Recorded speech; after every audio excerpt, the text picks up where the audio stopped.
House Oversight Chair threatens contempt of Congress against Bill and Hillary Clinton in explosive Jeffrey Epstein probe. Washington. A simmering political confrontation over the legacy of disgraced financier Jeffrey Epstein escalated sharply Friday as the Republican chair of the House Oversight Committee publicly threatened to initiate contempt of Congress proceedings against former President Bill Clinton and former Secretary of State Hillary Rodham Clinton. The move signals a dramatic escalation in a long-running congressional investigation that has taken on renewed urgency and political volatility, as the federal government approaches a court-mandated deadline to release Department of Justice case files related to Epstein, who died in federal custody in 2019 while awaiting trial on sex trafficking charges. At the center of the dispute is Representative James Comer of Kentucky, the Republican chairman of the powerful House Oversight Committee.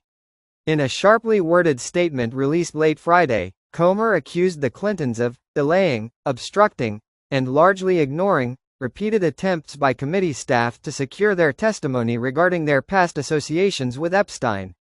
Comer warned that unless the Clintons either appear for sworn depositions next week or formally schedule testimony for January, the committee would move forward with contempt proceedings, a rarely used but politically explosive enforcement mechanism that could place two of the most prominent figures in modern democratic politics in direct legal conflict with Congress. This committee has exhausted every reasonable accommodation, Comer said. No one, regardless of political power or former office, is above congressional oversight. A perfectly timed political flashpoint. The chairman's announcement came just hours after Democrats on the Oversight Committee released dozens of previously unseen photographs obtained from Epstein's estate. The images include pictures of Epstein with Bill Clinton, as well as photos showing Epstein in proximity to President Donald Trump during earlier years, before Epstein's criminal investigation became public.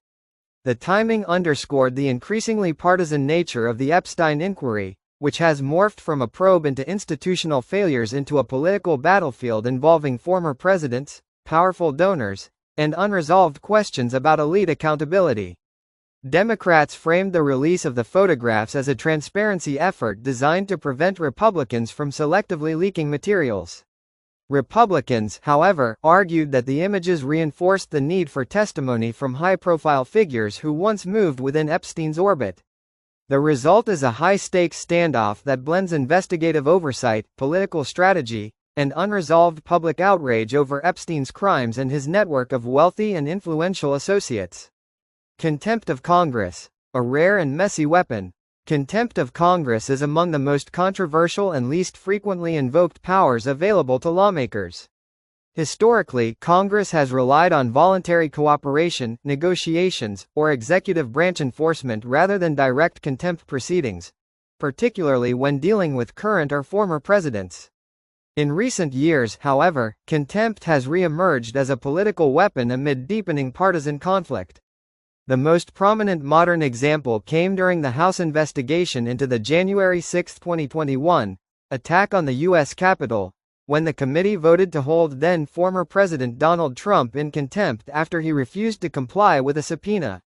That precedent now looms large over the Epstein inquiry. Ironically, Trump himself cited historical norms in 2022 when he argued that former presidents should not be compelled to testify before Congress, a position now echoed by some Democrats defending the Clintons. Yet Comer insists the Epstein investigation presents unique circumstances. This is not about policy disagreements or executive privilege, Comer said. This is about uncovering the truth surrounding one of the most notorious criminal conspiracies in modern American history. Jeffrey Epstein, once a well-connected financier with homes in New York, Florida, New Mexico, and the U.S. Virgin Islands, cultivated relationships with politicians, business leaders, academics, and royalty. For years, those connections fueled speculation that Epstein leveraged his wealth and access to protect himself from accountability. Epstein was first investigated in the mid-2000s for sex crimes involving underage girls in Florida. In 2008, he reached a controversial plea deal that allowed him to avoid federal prosecution, a deal that later became the subject of widespread criticism and federal review. When Epstein was arrested again in 2019 on federal sex trafficking charges, His case reignited public anger over perceived double standards in the justice system. His death in jail later that year only intensified suspicion, conspiracy theories, and demands for transparency.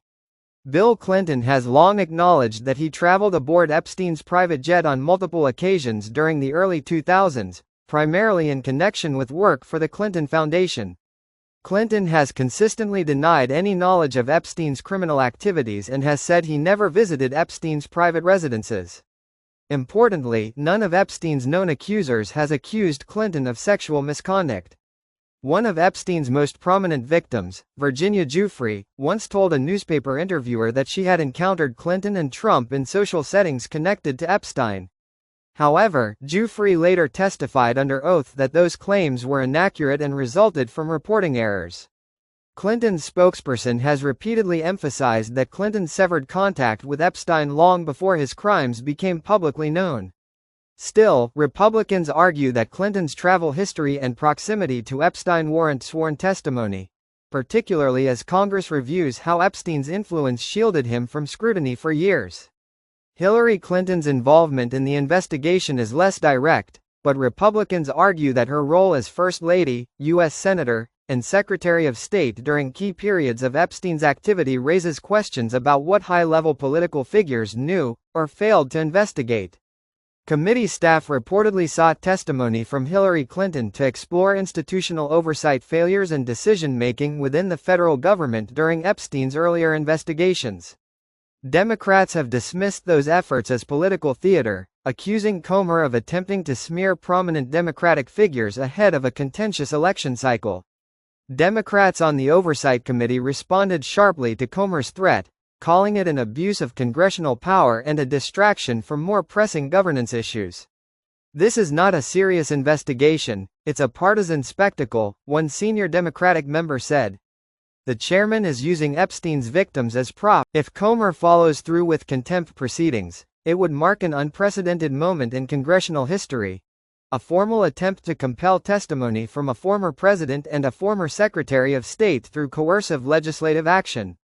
Legal experts say such a move would almost certainly trigger court battles, constitutional challenges, and months, if not years, of litigation. Yet Comer appears undeterred. "The American people deserve answers," he said. "And we will not stop until we get them." As the Epstein scandal continues to cast a long shadow over Washington, the looming confrontation raises fundamental questions about accountability, power, and whether even the most influential figures can be compelled to answer under oath.